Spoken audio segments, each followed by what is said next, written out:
ఎంపలి చెట్టుకు నిచ్చెళ్ళు వేసే మరుగుద్దులే పుట్టుకొస్తారమ్మా.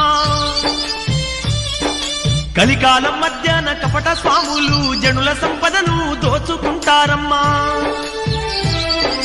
కాలజ్ఞానములోని ఏ ఒక్క మాట పొల్లుకోకుండా జరిగి తీరునమ్మా. స్వామి, ఈ కాలజ్ఞానాన్ని చెప్పి నన్ను ధన్యురాల్ని చేశావు. స్వామి, ఇతను నా కుమారుడు, పుట్టు గుడ్డివాడు.